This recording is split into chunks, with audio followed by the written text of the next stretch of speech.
I mean world. This is an international video. We're looking at the cheapest countries for Americans or really anyone to retire to. Living in the United States can be expensive. For a lot of retirees, it's almost undoable on a fixed income alone. Many retirees have part-time jobs just to make ends meet. They don't have the income for those extra luxuries like, I don't know, not getting up at 6 a.m. to be a Walmart greeter. Spending your golden years squeaking by is not a good time. The average monthly cost for Americans over the age of 60 is $3,500 a month. That is the average. Please take that into consideration before you comment. Stop typing. Besides all the day-to-day expenses, healthcare costs are soaring and they're showing no sign of slowing down. Then when you figure Social Security is looking iffy at best lately, starts making living elsewhere look more attractive every single day. What are retirees looking for? They're looking for a low cost of living and safety. Doesn't matter how cheap it is if there's a good chance you're going to be killed, right? Alright, so let's take a look and see who's got safety and a low cost of living. Number 10, Uruguay. Living in Uruguay is not for the conservative types. This South American country has laws that would make you think that the entire government is run by a bunch of people from Portland, Oregon. It has a functional political system with very little corruption, highly educated population, and progressive LGBTQ laws. Marijuana is legal to grow, possess for personal use, and the public transit is solid in the capital city of Montevideo. You really won't need a car here. The wine and soccer always going on here. The weather is nice with a warm temperate climate, and it never gets below freezing during the winter, ever. Uruguay has a stable economy and almost no inequality or violent crime. This is like a hippie town. It's like one giant love fest where everyone's equal and happy and they all love each other. Uruguay is considered one of the happiest countries and it has a low cost of living. I wonder if those two have anything to do with each other. You can also own a really nice apartment in the capital city for under $175,000. And if you go outside the capital cities or any of the few cities they have into the, smaller towns, you can get a nice house with some property for under $100,000.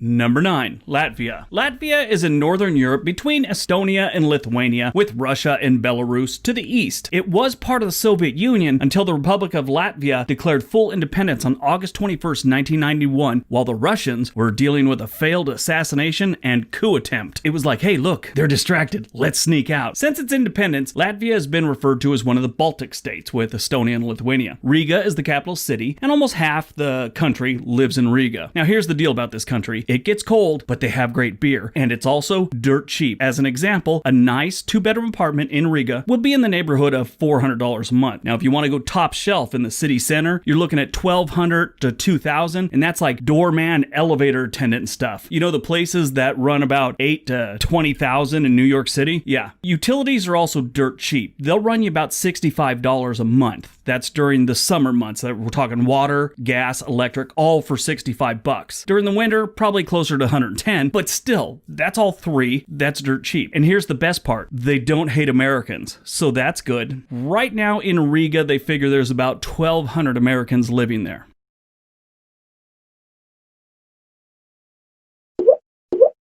Number 8, France. First things first, France is so much more than Paris. Paris is like New York City. It costs about 10 times more to live there than the rest of the country. So let's just take them out of the equation. Why would you want to move here? Well, first of all, it's France. If you like art, history, wine, people, cheese, and bragging to your friends that you live in France, then it's the place for you. If you have to work in your retirement, having a job isn't terrible here. You get 5 weeks of paid vacation. That's standard. Another thing that's standard, 35-hour work weeks. None of this 40 to 60-hour work weeks like we work here in the United States. Outside of Paris, like I said, rent is pretty cheap. For a 3-bedroom house that looks like something out of a romantic comedy starring Hugh Grant will run you between $700 and $1,000. And utilities will run maybe $110 a month for all three during the summer and about $160 during the winter. Like I said, for all three. I think I pay $110 just for my water in the house I live in right now. The downside of living in France is this. You might want to bring a friend. The French don't dig Americans too much, and you'll end a lot of your conversations with, "Screw you too, Pierre."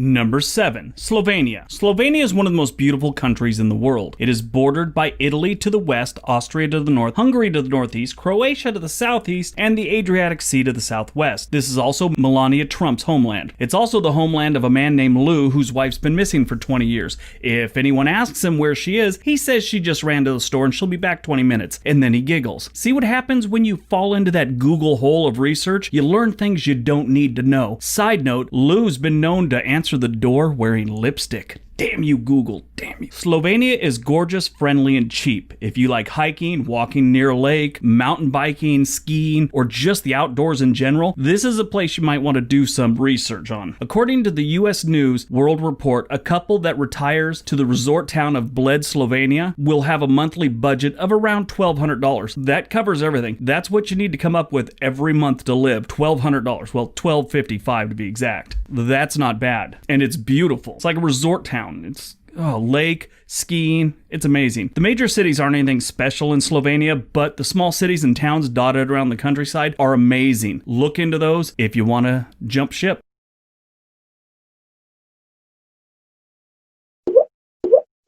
Number 6. Malaysia. Living in Malaysia is beautiful and affordable. Malaysia always reminds me of malaria. I almost say it every single time. Anyway, a couple can live here comfortably in Penang with ocean and mountain views for roughly $1,900 a month. That is rent on a 2-bedroom apartment included in that number. The cost of living here is about half that of the US average. Go out to dinner and have a couple beers, you're looking at $7. That's with tip. This one has gotten popular in the last few years, but it's still cheap, which is kind of weird. Normally when it starts getting popular, the prices go up. Now, a lot of Americans, Canadians, and Australians are living here now. I read one report that said making $26,000 a year is like making $60,000 in the US. If you want to swim in the warm, clear ocean water, golf, hike the slopes of Penang Hill, or just sit and enjoy the sun, you can do that just about year round. The weather is nearly perfect, with rain and the occasional tropical storm, those things happen. But most of the year is like swimming weather. This is not a bad choice right here, especially as cheap as it is. Man.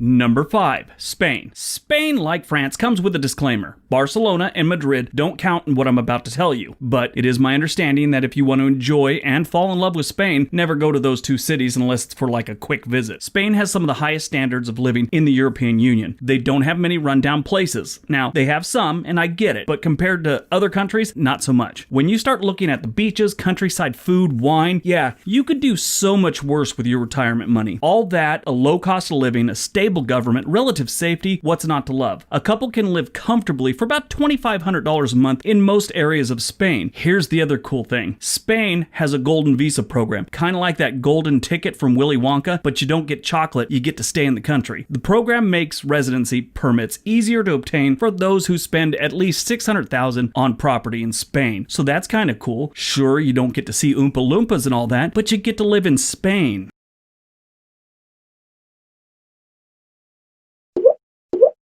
Number 4, the Czech Republic. If you like meat, beer, and don't want to pay too much for it, buy a warm jacket and move to the Czech Republic. You might want to brush up on your Slavic language, though. Not too many of the locals speak English. Prague became a hot spot over 10 years ago. I knew a guy that lived there back at 2008, 2009. He left because of the recession. He said he was paying like $140, $150 for a 1-bedroom apartment in downtown Prague. He said once everyone started moving there, the rents tripled, so he moved out. These days, it sits around $600 a month outside of downtown Prague. Downtown, it's closer to $2,000, so don't live there. It's not worth it. The food is still really cheap, and utilities will cost you about half of what they cost here in the States on average. Prague may be growing a little bit expensive, but it's still a ways off from being considered an expensive place to live. Czech Republic's a beautiful place. The countryside is amazing. If you go outside of Prague, like what we would consider the suburbs or small town, there's a lot of angry older people there that scream at you if you drive too fast, but the home prices and rent drop drastically.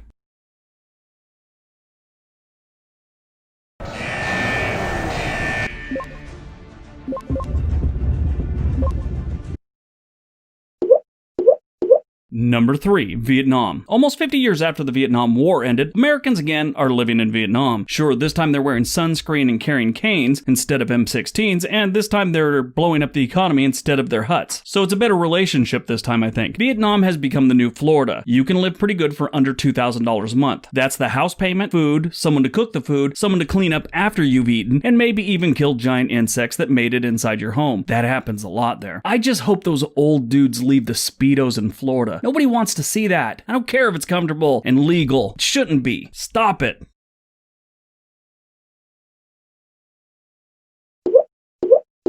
Number 2, Peru. Nobody ever thinks about Peru unless you're helping a 7th grader with their homework, or you change the channel to Discovery Channel and they're showing that same documentary about the road of death. You know, that road that's dirt road in the mountains. It's got like 500-foot drops and no guardrails. I think I've watched that 15 times. Anyway, the capital city of Lima can get expensive, but the rest of Peru is what dreams are made of. If you show up in some of these towns and buy something that doesn't include an exchange of livestock, they'll think you're rich. If you own a wallet, they'll think you're a celebrity. Untouched coastline, mountains, Machu Picchu, there is plenty to do in Peru. That kind of rhymes. That could be their new tourist slogan. Something to do in Peru. I gotta call them. Anyway, not like they answer my calls. A couple could easily live on a budget of less than $2,000 a month in most of the areas of the country. Some areas you could live on $1,000 easily. That includes the feeding of the llamas that you may acquire along the way.